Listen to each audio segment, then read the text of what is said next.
Ouais, big up, salut les abonnés, salut les nouveaux abonnés. Donc, j'avais pas refait de vidéo là, ça fait quelques temps, parce que je suis sur un délire de projet d'épicerie en ligne qui bat de l'aile, donc sur Deliveroo, sur Uber Eats et sur Just Eat. Donc là, je lance le service de nuit sur Just Eat.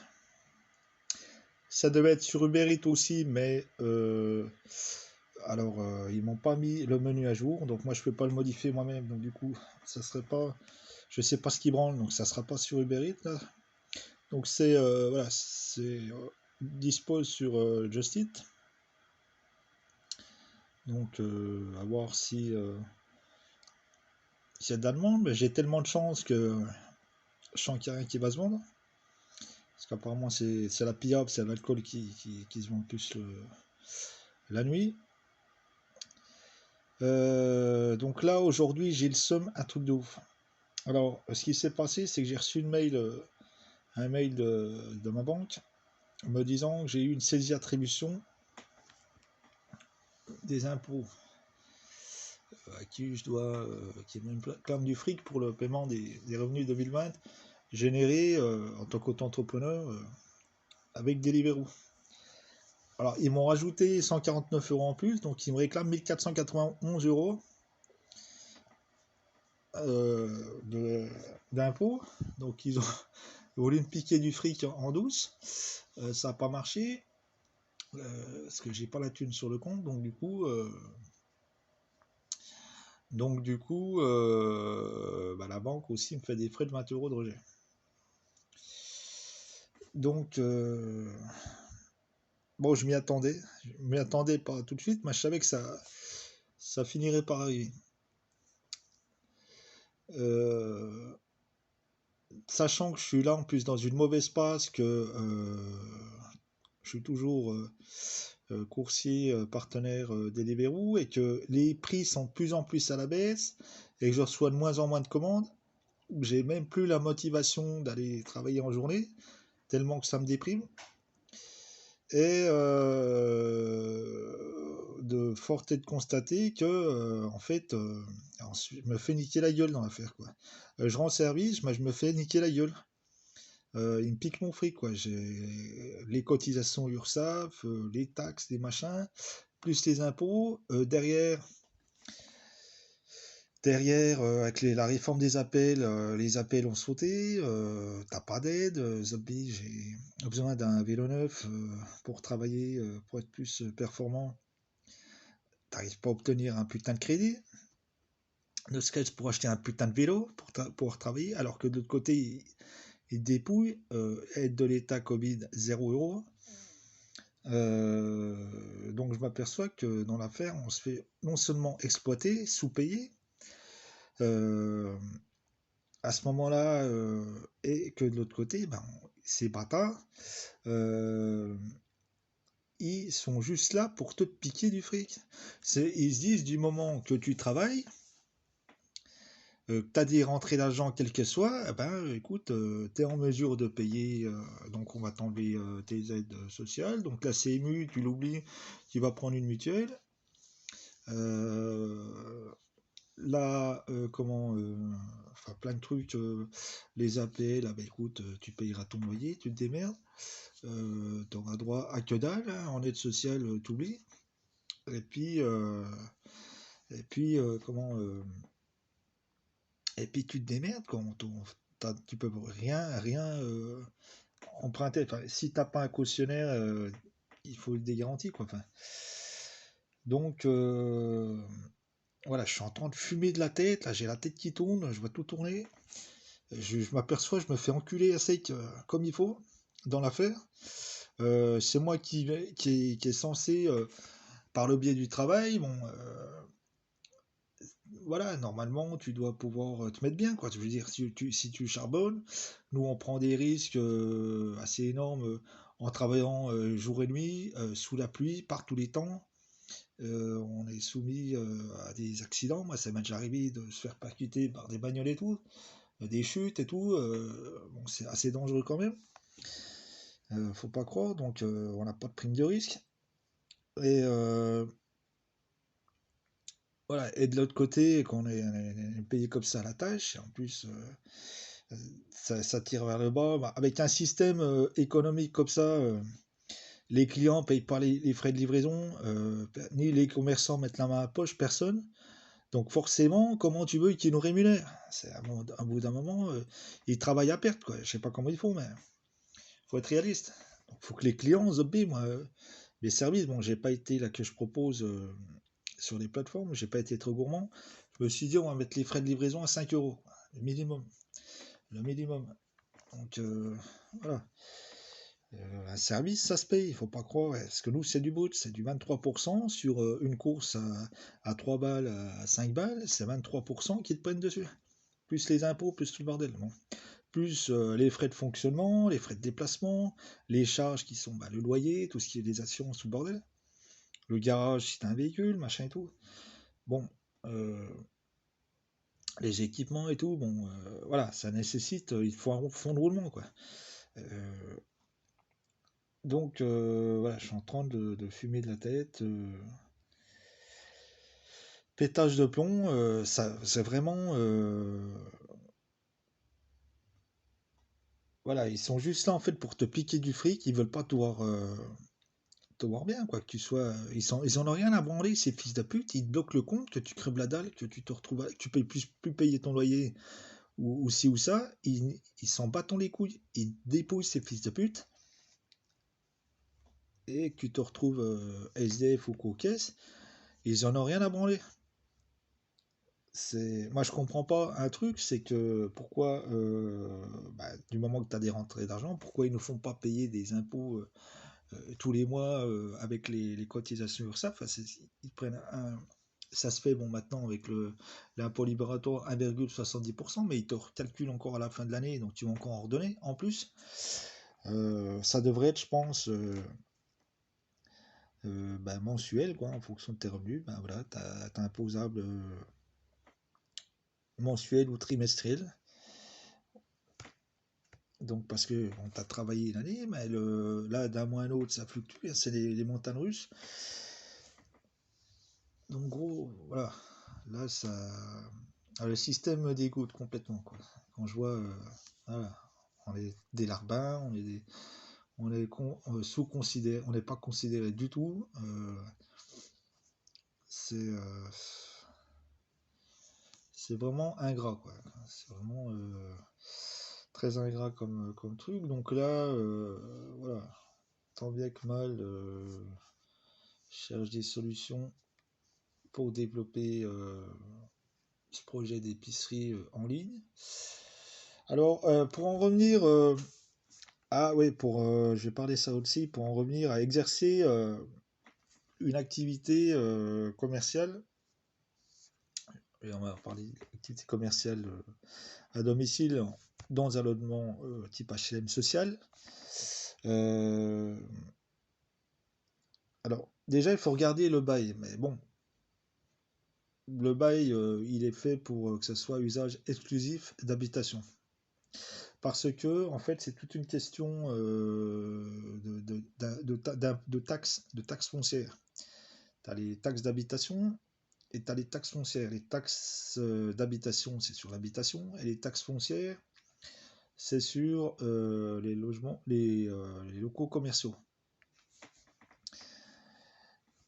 à usage professionnel. Donc, ça voudrait dire que si tu exerces une activité commerciale, c'est-à-dire que si tu reçois de la marchandise et de la clientèle, donc tu vas travailler dedans, donc ça va changer la destination du bail et tu vas te retrouver donc avec un usage professionnel. Et là, tu risques de quoi? De voir ton bail d'être résilié pour non-respect du bail, quoi. Après, c'est toute une question de déclaration.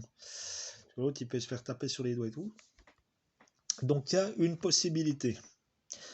Euh, c'est d'abord de demander au bailleur qui lui fait les démarches en mairie, tout ça, pour changer soit une partie de la destination du logement, mais il faut que ça reste ta résidence principale quand même. soit que ça change complètement de destination, qui se transforme en local professionnel. Donc un bail 369. Donc là, en fait, c'est un dossier que tu vas en mairie. C'est un dossier qui s'appelle modification avec au centre travaux, enfin un truc comme ça. Enfin, il faut que tu remplisses un dossier, tu prends des photos, tu prends un plan cadastral en 2 exemplaires. Ça, c'est simple à remplir. Tu le déposes en mairie, ça prend 3 mois pour qu'ils te donnent une réponse, à savoir si oui ou non, ils t'autorisent ils changent une partie ou complètement de destination le bail. Là, c'est ce que je suis en train de, de, de demander pour que ça soit une partie qui sert pour l'épicerie en ligne, pour avoir une petite zone de stockage, un garde-manger, quoi. Et puis, voilà, peut-être possibilité de faire le click and collect, mais ça va encore, ça chipote encore là-dessus. Bon, donc pour le moment, je suis encore là-dessus. Bon, dans mon cas, il y a pas, c'est une dispense d'agrément sanitaire, hein, c'est une déclaration des DPP. Si tu la fais en ligne, ça prend 5 minutes. Voilà, bon, voilà, je suis là-dessus. Après exercer une activité de restauration, voilà, c'est pas que c'est pas possible, mais c'est beaucoup plus compliqué. Il faut faire des travaux de plomberie. Enfin, il y a des mises en œuvre beaucoup plus compliquées. Il peut y avoir des nuisances d'odeur, tout ça aussi avec si tu utilises comme produit, par exemple des produits frais, fruits et légumes. Au niveau des déchets, bon, ça peut être plus. Il faudrait peut-être une poubelle spécifique. Bon, ça va être plus compliqué de ce côté-là. Pour si tu veux faire de la restauration à domicile. Donc là, suivant le type de cuisine, hein, comme j'ai si voilà. Donc là, il y a une possibilité. Bon, après, il faut quand même, donc on va faire ça. Après, il y a une déclaration à faire pour les taxes foncières. Et puis aussi, donc bien sûr, informer le bailleur qui doit aussi donner son autorisation, mais qui peut aussi refuser. Et là, si le bailleur refuse, alors que le maire, la mairie de son côté, ils sont OK, ça finit au tribunal et c'est le juge qui va trancher le litige, à savoir est-ce que il te laisse exercer cette activité-là comme ça, bon, ou est-ce qu'il va falloir arrêter. Donc, ce qui peut se passer, donc, en cas d'acceptation, c'est un nouveau bail à usage mixte et une augmentation du prix du loyer. Donc, les APL vont te calculer juste sur la surface habitable. Donc, si tu utilises des surfaces pour ton activité, un bureau, un truc, ça va être déduit. Et puis, des taxes foncières à payer. Donc, tu seras soumis à taxes foncières. Donc voilà, il n'y a pas que des avantages, il y a aussi des inconvénients. Donc voilà, je suis sur cette idée-là, parce que bon, de toute façon, je peux pas louer de local, alors qu'il y a des très très bonnes offres là, qui m'intéressent fortement ici à Besançon centre-ville, qui correspondent et qui iraient parfaitement pour ce genre d'activité, mais bon, c'est pas possible du tout. Donc voilà, là on essaye de sauver les meubles, de sauver le bateau qui coule. Mais voilà, au rythme où ça va, je crois que bon, et je me laisse aller jusque, si Dieu le veut, l'année prochaine, pour voir ce que ça donne. Mais au bout d'un moment, je crois que s'il n'y a pas d'amélioration, hein, comme je disais, je vais être contraint et forcé d'abandonner et de me foutre en liquidation judiciaire, quoi. J'aurais pas 36 solutions. Parce que je ne veux pas continuer à accepter de travailler dans des conditions comme ça et de devoir payer, qui pique mon fric comme ça. de tout donner, de tout devoir donner à l'URSSAF, de tout devoir donner aux impôts. Au final, tu peux même plus profiter. Limite, tu crèves la gale, tu crèves la dalle. Euh, voilà, c'est une fois que tu as payé le loyer, tu as payé ci, ben, t'as plus rien, t'as plus rien. C'est même, voilà, t'es obligé de reporter. Donc voilà, c'est plus vivable, c'est plus acceptable. Voilà, t'as même plus au final de salaire. Tu t'achetais de la sable, tu peux pas. Tu veux faire des sorties, tu peux pas. Tu veux partir en vacances, tu peux pas. Tu peux même pas faire un putain de crédit à la consommation, rien du tout. Ce boromog, donc ça me fout les nerfs, mais comme pas possible. Euh, voilà, on est dans un système d'enculés. Qu'est-ce que je voulais que je vous dise? Et encore là, ça parle là, c'est euh, il faut que ça change. Il faut que ça change pour les petites entreprises, comment qui, qui dégagent pas des revenus mirobolants. Euh, bon, payer un peu d'impôts, je dis pas, mais des taux de cotisation et tout machin comme ça. Et puis surtout, voilà, les aides sociales, les machins, les trucs. Donc, on perd, c'est la même. Bon, qu'est-ce que tu veux? Bon, on est dans un système comme ça. Donc c'est pour ça il y a beaucoup d'entreprises, de petites entreprises qui se cassent la gueule, parce qu'au bout d'un moment donné, voilà, c'est l'asphyxie. C'est soit tu te dis, bon, bah, je continue à trimer comme un malade, et puis à filer, alors tout leur filer mes revenus, soit tu te dis à un moment donné, bah stop, hein, on arrête là, c'est basta. Moi, j'accepte plus de me faire dépouiller comme ça. Donc voilà. Après, quand je vous dis, voilà, moi je m'attache à rien. Voilà, je sais que je me lance dans des trucs. Je sais que derrière, j'ai pas de soutien financier des bancaires, j'ai pas d'actionnaire, j'ai pas de ci, j'ai pas de ça. Donc je sais que j'y vais solo.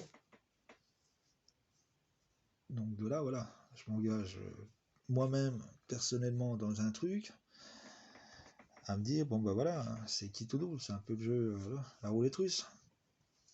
Ça marche, bah alhamdoulilah, ça marche pas, bah alhamdoulilah quand même. Donc voilà. Euh, donc après, voilà, tu peux vite te retrouver. La situation peut vite changer dans un cas comme ça du jour au lendemain. Tu peux vite te retrouver à faire du camping sauvage en 2-3 mouvements. Hein, ça va très très vite. Voilà, et te retrouver avec quelques affaires. Bon, comme j'ai dit, moi, je m'attache à rien.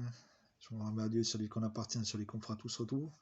Donc je suis pas matérialiste, hein, je m'en bats les couilles. Allô les Emmaüs, allez, les tout récupéré, et puis c'est terminé. Donc voilà, faut se préparer. Enfin, je me prépare à toute éventualité. Ça m'est déjà arrivé dans le passé, dans un projet où ça a mal fini, je me suis retrouvé en mode camping sauvage. Donc il se peut que ça se reproduise, ça c'est fort probable, même si Dieu le veut. À moins que voilà, que, que la sauce, la mayonnaise a monté. Mais autrement, voilà, il n'y a pas trop de. Je me fais pas trop d'illusions. Donc voilà, c'est comme ça.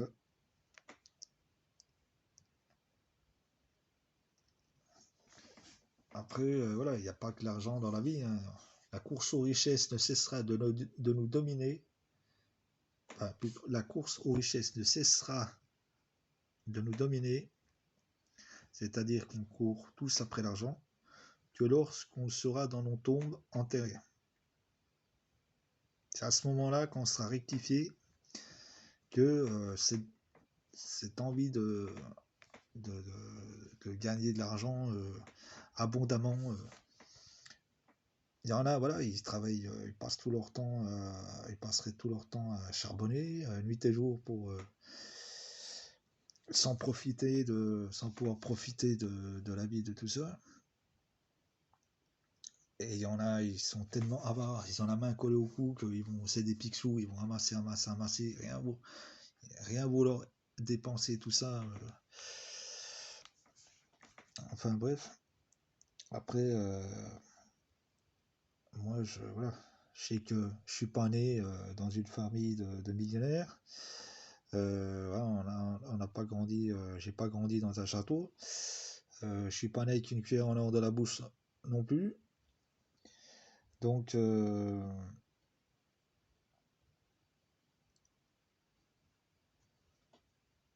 là, la probabilité que je gagne le jackpot est assez faible.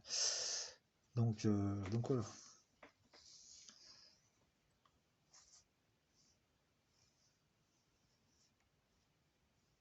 Mais bon, ce qui est sûr, c'est qu'il faut, il faut travailler. Voilà, t'as pas le choix dans un système. Il faut travailler, ça c'est sûr. C'est évident. Mais là, dans un contexte comme ça moi, enfin de mon côté, ça me démoralise complètement. Ça me donne plus du tout envie de travailler, quoi. Quand je vois ça, en fait, t'es quand même contraint. Enfin, ça te dégoûte. Tu te dis putain, tu te crèves le cul et tout, et il faut tout leur filer ton pognon. Alors là, t'es complètement. Ah, t'es comme ça, putain. Ah bah non, je voulais faire des travaux, je voulais faire ci, je voulais faire. Bah non, tu peux pas, c'est pas pour moi. Non, bah non, non. Ah bah vous nous donnez tant. Tiens, ta mère, mange tes mains.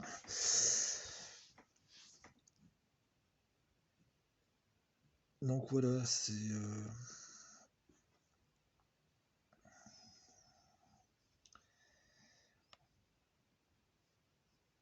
Après, bon, et je pense qu'il va me falloir un temps de réadaptation, si Dieu le veut, pour me remettre en tant que salarié, hein, de redescendre de mon perchoir. Bon, sachant que voilà, 38 ans, alhamdoulilah. Donc, toi, ma carrière, elle est déjà derrière moi. Mais bon, voilà. On m'a proposé, tiens, du taf en intérim. Enfin, on m'a proposé, oui, on m'a envoyé deux, trois offres, mais bon, je peux pas y en fromagerie, c'était une usine c'était quoi, une usine de biscuits ou je sais plus quoi. Bon, c'est pareil, ça, c'est pas, je peux pas y aller, donc voilà, c'est pas possible de y aller. Mais bon, c'est vrai qu'aussi que l'intérim, c'est aussi intéressant. Bon, c'est des missions qui peuvent être en courte durée, en moyenne ou en plus longue durée, suivant que ça peut être assez rémunérateur. Si tu as un bon bosseur, bon, ils peuvent te donner des missions assez régulières, si on les demande. Si tu es un peu polyvalent, tu touches un peu à tout. Après, bon, le problème, c'est voilà, c'est le permis et la voiture. Donc ça bloque. Ça, c'est un frein. C'est un frein que j'ai. Donc voilà, c'est ça qui m'handicape.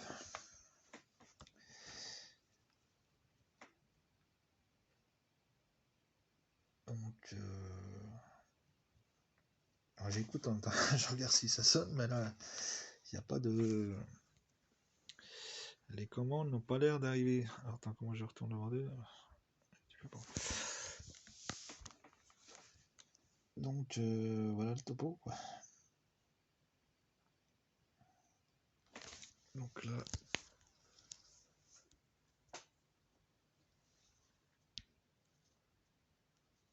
voilà, on y est.